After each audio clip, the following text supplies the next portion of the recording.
Magandang gabi mga kapatid. Tayo po ay pumunta po sa harapan.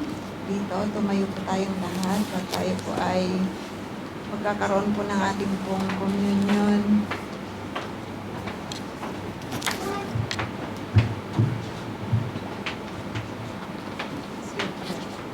Amen. So, makaganda po ng ganyan.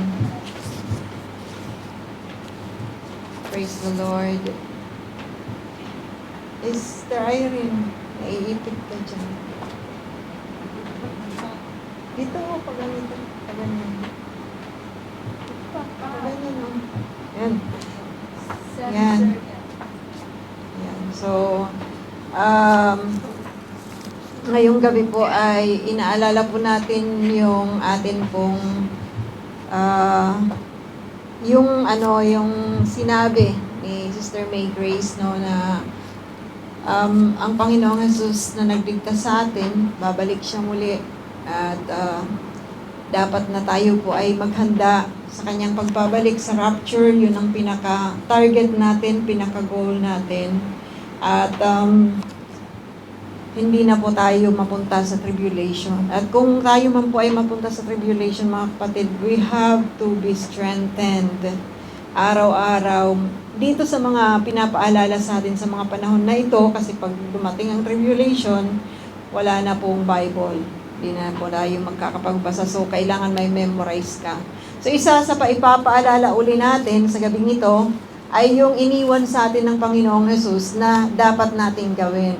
Yung pong pagtitipon, ang pagkain po ng tinapay at ng wine, pag-inom ng wine, no? At as we do this, ay ipaalala lamang po natin nung ginawa ito ng Panginoong Jesus, kasama po yung kanya pong mga disipulo, no, yung kanyang mga disciples na kumain nung gabi ng Pesach, the last Pesach before the crucifixion of the Lord. Sabi po dito sa Matthew chapter 26, from verse 26, sabi dito, As they were eating,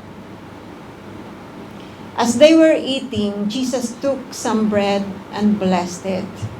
Then he broke it in pieces and gave it to the disciples, saying, Take this and eat it, for this is my body. So mga kapatid, kayo po, I believe na tayong lahat dito ay mga disipulo ng Panginoong Jesus, nananampalataya sa Panginoong Jesus bilang Diyos at ating tagapagligtas bilang Panginoon ng ating buhay.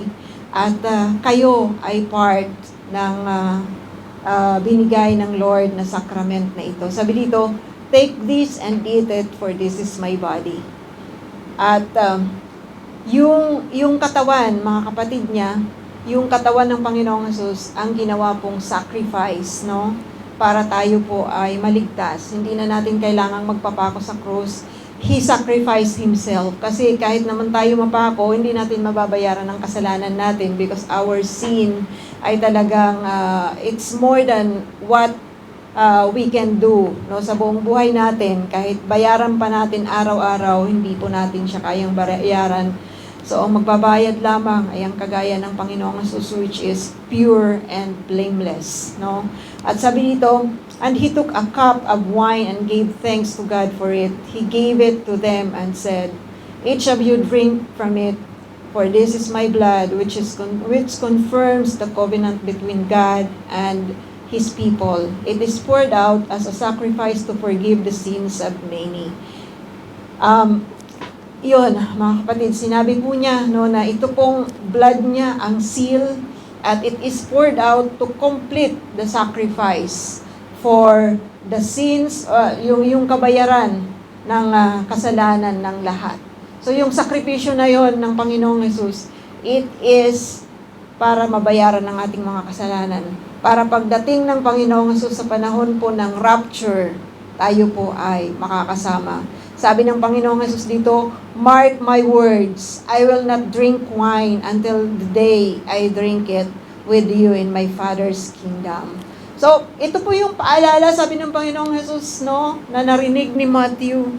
Mark my word, tandaan nyo ito, hindi ko na ito gagawin. At ang sunod na paggawa natin nito, gagawin natin ito sa presensya ng aking Ama, sa kingdom ng aking Ama. So mga kapatid, kung kasama dito ang mga disciple niya at bilang mga disciple niya, no, ito po ang hinihintay natin, na tayo ay makasama na kakain sa presensya ng Panginoong Jesus. Aalalahanin natin ito doon na sa kanyang kingdom, hindi na po dito sa lupa. At napakasarap lang yung hope na yon, no? At sabi po dito ni Job chapter 19 from verse 25, sabi dito, "But as for me, I know that my Redeemer lives, and He will stand upon the earth at last. And after my body has decayed, yet in my body, I will see God."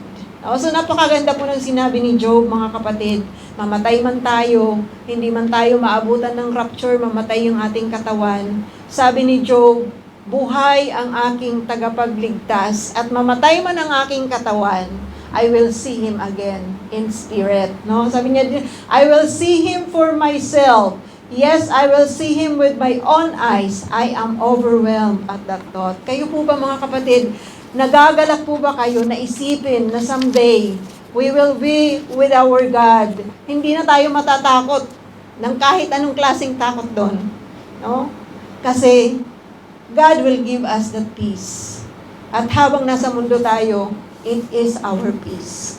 To be reminded that the stillness that God gave us ay patuloy po nating maaangkin. So as we partake the bread and as we drink the wine, mga kapatid, alalahanin po natin ang ginawang sakripisyo ng Panginoong Jesus. Hindi na natin yung ginawa, siya na yung nagsakripisyo. So as we drink it and eat the bread, you are a member of the family of God. Alalahanin po natin yon.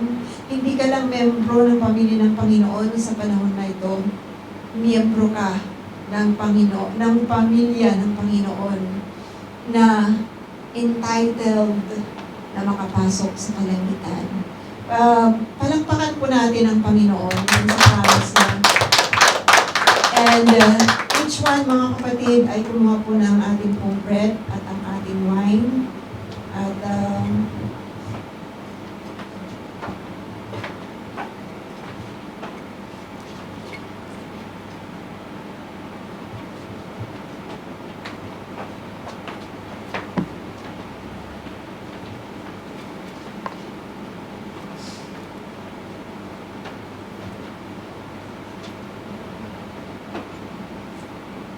let's pray.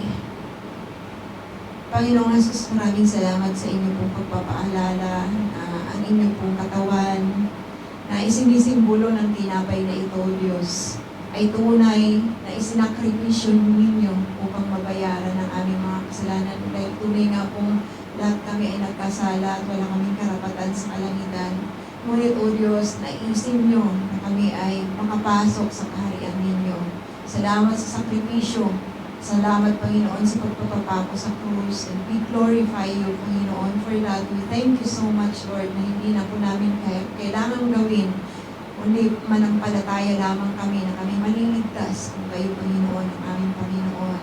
At yun po ang pinangahawakan namin. As we eat this bread, we remember that promise, O Lord God, of salvation. Let's eat the bread.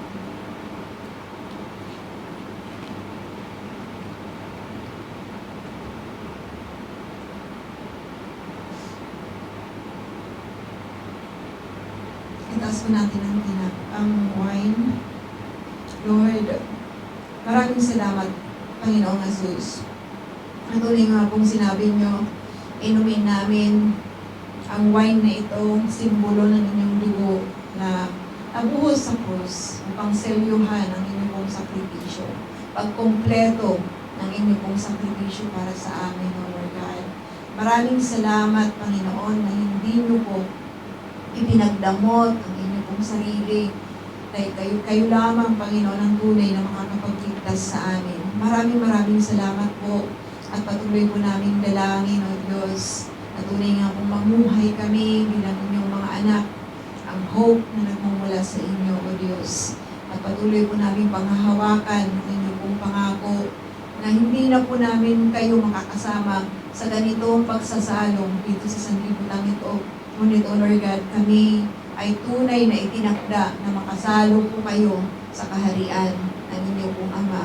Thank you so much, Lord. And as we remember that, we rejoice, O Lord God, with all our hearts, the promise of your kingdom. Let's drink the wine. Let's pray. Hallelujah, Lord. Amang banal, maraming salamat po na minsan po, Panginoon, sa mundong ito, we feel, Panginoon, hopelessness.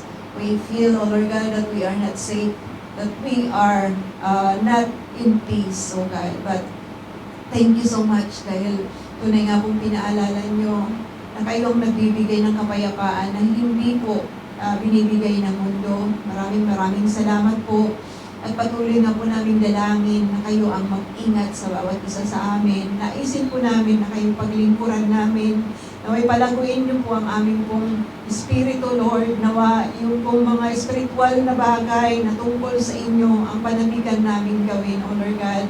As we stay in this world, O Lord God, as you are giving us life na mamuhay sa mundong ito, as we wait, Panginoon, for your promises, O Lord God, the coming of the Lord Jesus, O God. We know that you are going to fulfill that, O Lord.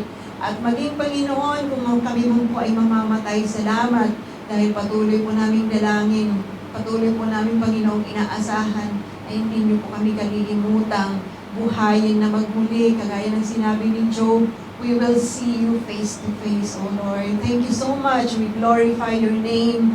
We thank you so much in Jesus' name. Amen and amen.